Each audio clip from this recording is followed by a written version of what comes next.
Greetings everyone! It's the beginning of the end as we enter part 6 of the Sonic Adventure Adaptation. Some of you are wondering, part 6? Where's part 5? That's where Sonic Super Special 13 comes in. As I said throughout this marathon, the plan for Sonic Adventure was to spread it out between the main series, one Sonic Super Special, and the Knuckles spin-off series. With the latter going bye-bye, the main comic had to pick up the slack. It does feel a little odd to have a series of parts in one book, then having one part in another, then having the rest in the first book. The point is, if you haven't already, watch my Sonic Super Special 13 review before watching this one, as it contains the bulk of the actual Sonic Adventure plot. If you don't care to watch my video, well, what you need to know going into this is, Amy has been rescued, Big has been reunited with Froggy, and uses Sonic and Tails' plane to escape the egg carrier. Sonic and Knuckles took down a 6 Emerald powered Chaos, and the egg carrier itself is destroyed. Eggman got away, but there's an unexpected hitchhiker on his Eggmobile. Let's start wrapping up this story. We begin with Knuckles returning to the Echidna ruins and spotting Eggman on the ground. As he investigates, Knuckles is about to learn how Eggman ended up in this state. Sonic reunites with the others and fills them in on what happened, including losing the tornado. Fortunately, Nate Morgan placed a tracking device on the plane. Smart move considering they lost a biplane to a group of villains in a previous story. While Sonic and Tails are tracking the plane, they come across the unconscious Knuckles. Eggman has since recovered and is leaving swearing revenge and so forth. Knuckles soon recovers and says Chaos was the culprit. And between the three of them, they figured out Chaos may be after the plane's Super Emerald. So they have to hurry. They find the plane along with Big the Cat and Froggy. However, so does Chaos. It engulfs the tornado with a tornado and steals the Super Emerald. Oh boy. They say it's heading for Station Square because they read the game plot. Yeah, let's go with that. Unaware what's about to happen, we see the Freedom Fighters taking another tour with the mayor, this time at the power plant. Kinda odd they would do that so soon after Amy's rescue. Anyway, the real reason for this scene is to reveal where Station Square and its artificial environment gets its power. 6 Super Emeralds. What an amazing coincidence. The mayor says that with Chaos defeated, they're safe again.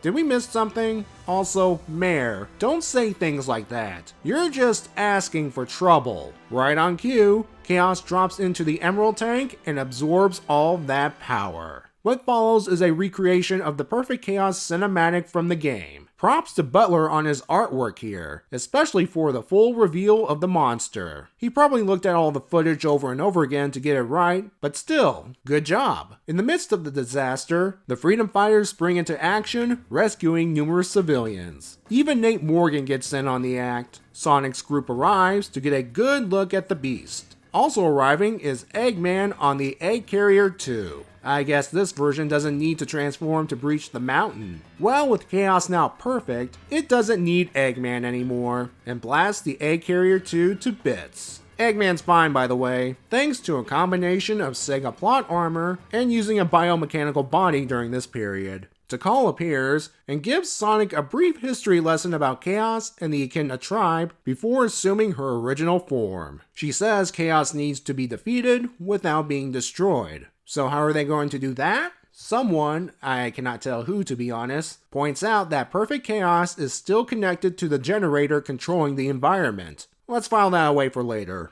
Anyway, here's more game dialogue. Look! He's absorbed the Emerald's power! He must be sealed in the Master Emerald now! How can that help? It won't change how he feels inside, will it? His heart will still remain in turmoil, and his anger just won't vanish. He'll just be trapped forever. What choice do we have? Despite Tikal's doom and gloom talk, she uses her power to rip out the emeralds so Sonic can use them. Chaos only used the negative power of the emeralds. Sonic, you should be able to harness their real power. Negative forces aren't the only way to empower the Chaos Emeralds. Our positive feelings toward each other can make them work.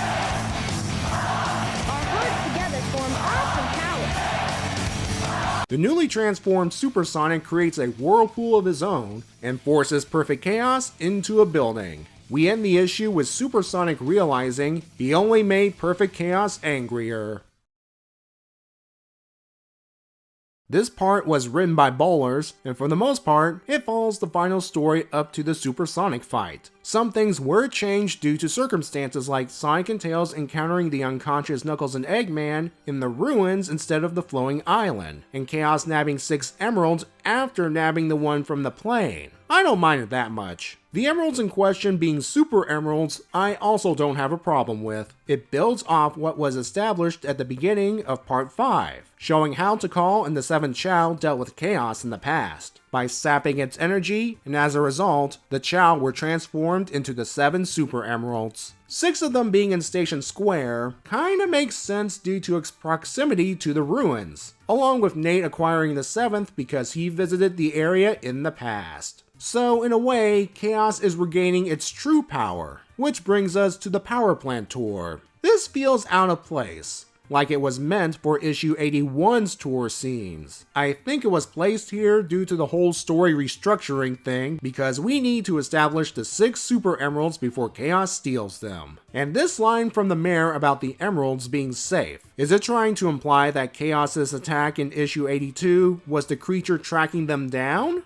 If so, it needs to be clarified. Speaking of things not making sense, the scene with Tikal saying Chaos must be sealed in the Master Emerald. Not the fact that her name's misspelled, they would fix it in Sonic Archives 22. It's her line about Chaos needing to be sealed in the Master Emerald. Chaos was sealed in the Black Emerald because again, the Master Emerald was a recent creation and was previously occupied by someone else. And second, the Master Emerald is currently in pieces. Which reminds me, what happened to the Master Emerald shards and the Chaos Emeralds Chaos absorbed in Part 5? I guess they were lost when the first aid carrier was destroyed, but I digress. This is another case of trying to put in something that was straight from the game while creating a big oopsie with regards to comic continuity. A second but related issue I have with the Tikal scene involves the text boxes. Game dialogue is fine, who's actually speaking it is what counts. If I didn't play the audio clips, could you tell who was saying those lines? Based on the coloring, many of us would believe it was Big the Cat speaking most of the dialogue. And as we all know, Big is, or is supposed to be, simple. An easy fix would be to color the boxes to match the appropriate character, and maybe throw in a visual trait of theirs to help prevent dialogue confusion. There are some things I did enjoy. Butler's art, as I said earlier,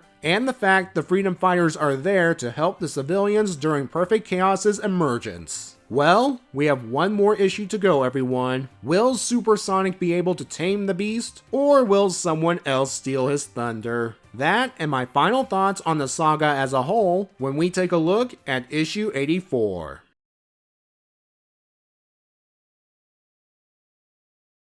Oh, I see Birdie's alive after all. So why is he still with Amy? Unless you want to be her pet, you serve no purpose here. Go on, fly free or something.